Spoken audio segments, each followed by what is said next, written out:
Hey everyone, and a super warm welcome to Easy and Smart Reads. Thanks so much for being here.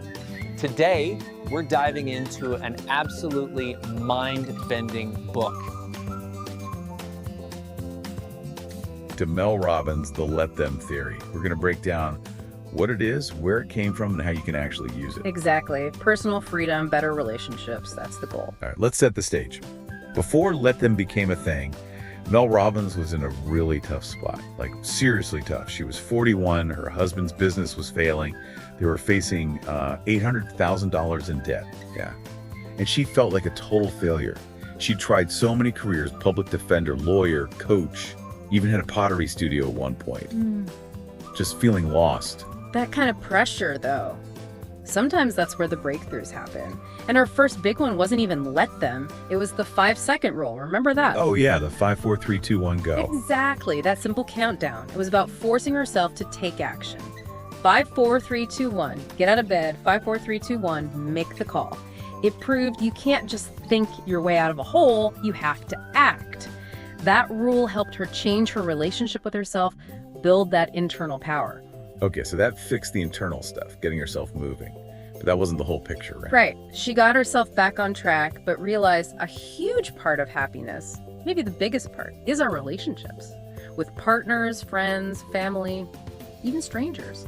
The 5-second rule was internal. She needed something for the external for dealing with other people. And that's where Let Them comes in. It's like the next level. Precisely. It's the tool for navigating other people. So, the famous origin story.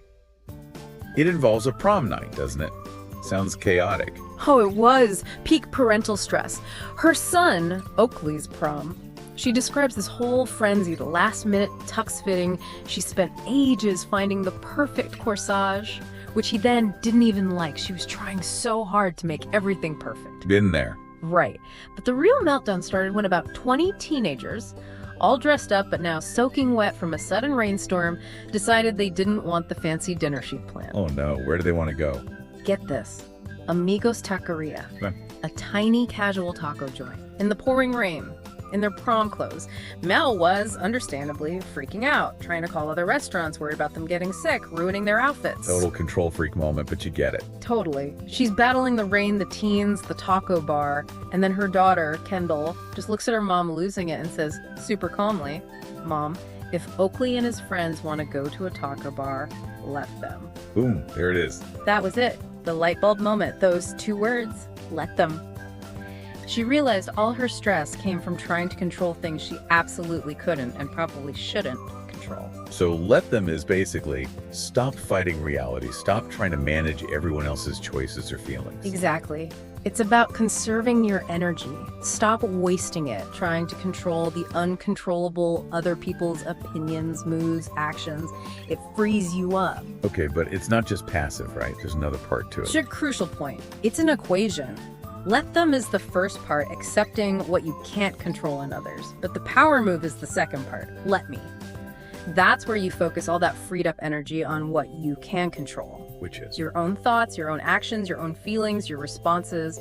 The more you let go of trying to control them, the more control you actually gain over yourself and your own life. Trading pointless resistance for actual self-mastery. I like that. Yeah, and think about everyday stress. Why do we get so worked up about like a slow cashier or someone talking loud on their phone? Minor stuff, but it gets under our skin. Because it's annoying. We feel like things should be efficient or quiet or just the way we want them. Right. We feel entitled to control our little bubble. But here's the science bit from Dr. Aditi Nurkar.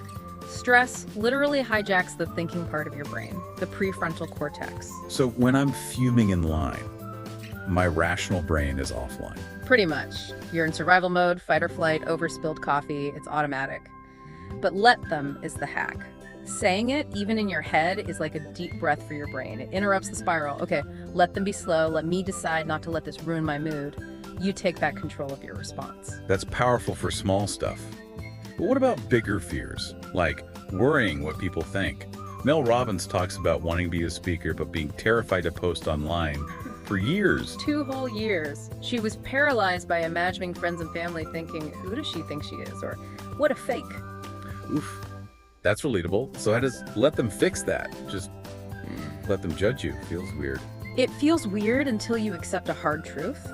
People will judge you anyway, no matter what you do. Succeed. They'll say you're lucky or arrogant. Fail. They'll say you're incompetent. You can't control their thoughts. So trying to please everyone is just wasted energy. Totally wasted. LTT says, let them think whatever they want. Grant them that freedom because it frees you. The only opinion you need to manage is your own. The focus shifts to, let me do what I'm proud of. Let me pursue my goals. That's where confidence comes from. Okay, I see the shift. Yeah. Let's take this into relationships. Friendships first. Yeah. It gets harder as adults, right? People drift. Mel calls it the great scattering. Yeah, and it often feels personal, like rejection. Yeah. But she points to 3 things that hold young friendships together. Proximity, being nearby. Timing, going through similar life stages. And energy, having shared free time. As adults, those often disappear. People move, get married, have kids.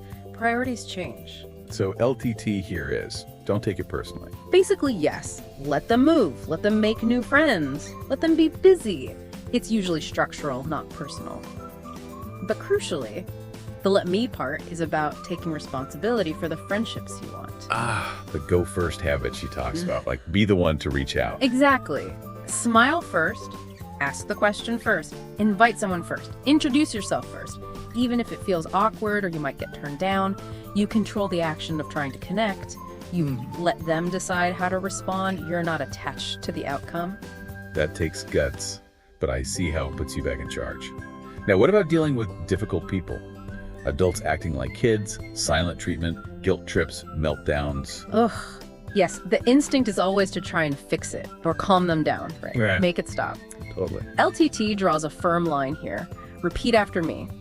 It is not my responsibility to manage another adult's emotions. Okay. Say it again. It is not my responsibility. She suggests visualizing them as like an 8-year-old having a tantrum. Not to be condescending, but to create emotional distance for yourself. It's a detachment trick, so you don't get sucked into their drama.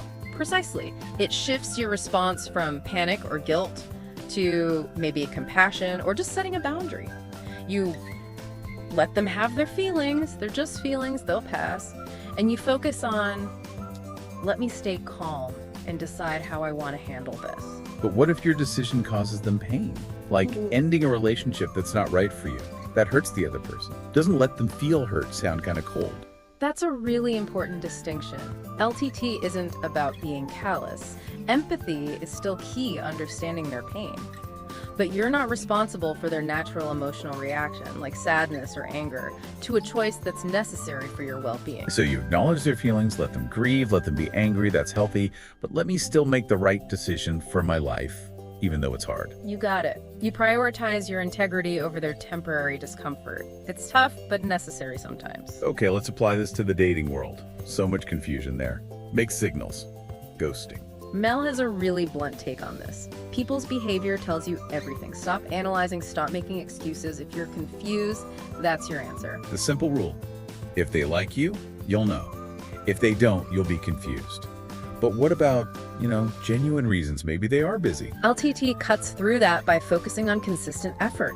If someone wants to be with you, they will find ways to show it consistently. If they're sending mixed signals, being flaky, confusing you, Let them. yes, let them be confusing, let them be inconsistent, and let me see that behavior for what it is, a lack of sufficient interest or effort, and let me walk away to find someone who shows up with clarity and respect. It takes the guesswork out.